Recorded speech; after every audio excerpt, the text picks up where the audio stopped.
Değerli izleyenler, Türkmenistan'ın Balkan vilayeti Mahtumkulu ilçesinde baharın gelişi adeta doğayla bütünleşen bir şölenle karşılandı. Dağ yamacından inen milli kıyafetli gruplar Nevruz'un ruhunu müzik ve dansla yansıttı.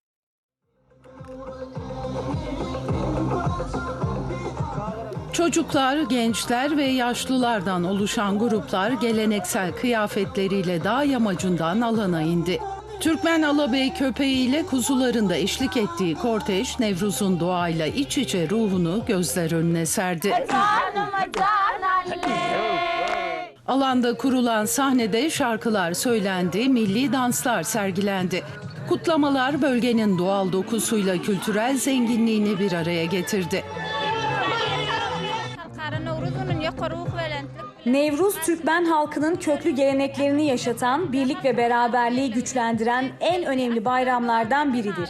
Bu değerler geçmişten günümüze taşınarak bugün de canlı tutuluyor.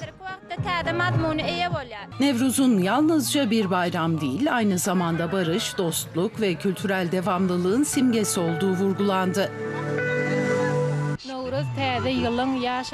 Nevruz, yeni yılın, yaşamın ve dostluğun bayramıdır. Elbette uyanışın, doğanın canlanmasının ve yenilenmesinin bayramıdır. Nevruz bayramı halklar arasında barışı, birlik ve beraberliği, güveni güçlendirmektedir. Bu coşku, Türkmen ve Türk halkları arasındaki kardeşliği daha da pekiştirmektedir. Kutlamalarda sahne alan sanatçılarsa Nevruz'un kültürel miras açısından taşıdığı öneme dikkat çekti. Nevruz Bayramı kültürümüzün en güzel yansımalarından biridir.